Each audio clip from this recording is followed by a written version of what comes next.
What's up guys, it's Raccoon back with another video, and in this video I'm going to be going over how to record voiceovers.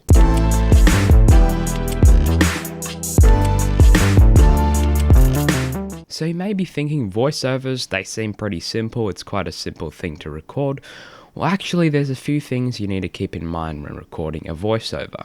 For starters, the type of microphone you want to use for recording a voiceover. Personally, I'd recommend using a higher end condenser microphone, but using a dynamic microphone like a Shure SM8 or an XM8500, which have very similar sounds, can also have quite a good sound for voiceovers. But if you want that really clear sound, then a condenser microphone will sound more crystal clear because you hear more high end, while a dynamic microphone is better for like podcasts and stuff, and it gives a more deep sound to the voice. But you can get dynamic microphones that do sound a bit brighter, but still a condenser microphone in all cases will have that more crystal clear sound, which is what you'd probably want for a voiceover, but it just really depends on what style of voiceover you want.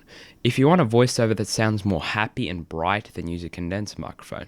If you want something that's a bit more like sad and has more of a dark tone to it, then use a dynamic microphone. But these are just some tips you might want to use. You can experiment for yourself to find out. So here's a little sample of the Behringer XM8500, which is a dynamic microphone, and then it's going to switch to the Rode NTG2, which is a condenser microphone.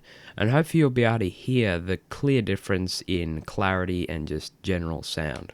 So this is the sound you'll be getting out of the Behringer XM8500. So this is the sound you'll be getting out of this $200 Rode shotgun microphone, which is the Rode NTG2. Now on to the next tip. If you notice with voiceovers, you never hear any plosives in them. And if you do, then it's a poor quality recorded voiceover. There's a couple of very simple ways of getting rid of plosives. As you probably saw in my last video, I had this little trick I found, which is moving the pop filter or wind filter further away, instead of it being like this, where it's all the way on the microphone, which actually doesn't get rid of many plosives at all. If you move it out all the way back, so you have like a little bit of a gap in between the capsule and the end of the windscreen, that actually stops the wind from entering the capsule. And it works very, very effectively, and I'm really surprised with this tip, but I'm not going to be going fully over it because I have made a video on that already. Another tip which I would recommend for condenser mic users, because you can't actually do this tip on a condenser microphone, is just using a pop filter.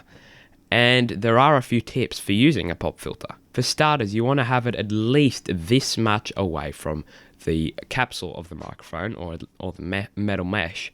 And pretty much what that's doing is stopping the air coming from your mouth hitting the capsule of the microphone, which in turn is getting rid of the plosives. And so those are my two tips for recording voiceovers. Also, you want to have your mic as close to your mouth as possible with still having the distance of the pop filter. And then now we're going to be talking about some tips you can use in post. So the first thing you want to do is definitely chuck a compressor on there to make the voice levels equal. So if you have a quiet part of the video and then a very loud part of the video, it compresses it to be at a very similar volume.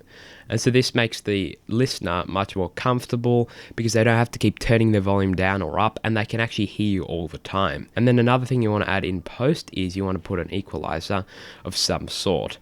I don't really put equalizers on my videos because I want to be as raw as possible, but for a voiceover you want to put some sort of equalizer, probably a mid boost or just a boost for your presence or for your voice, so you can hear your voice nice and clearly. Sometimes people like to go a little bit higher on the treble, and this can make their voice sound a lot better as well. It really depends on your voice. You'll have to have a play around with it.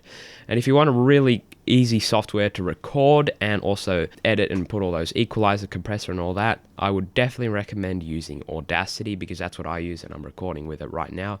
It's a great free audio recording and editing software, especially for free. So with that all out the way, those are my tips for recording voiceovers. Hope you did enjoy the video. If you did, drop a like on the video. If you didn't, drop a dislike on the video. Remember to subscribe, and I'll catch you guys in the next video with a very interesting video. Actually, I'm going to be restoring a laptop. So with that all out the way, I'll catch you guys in the next one.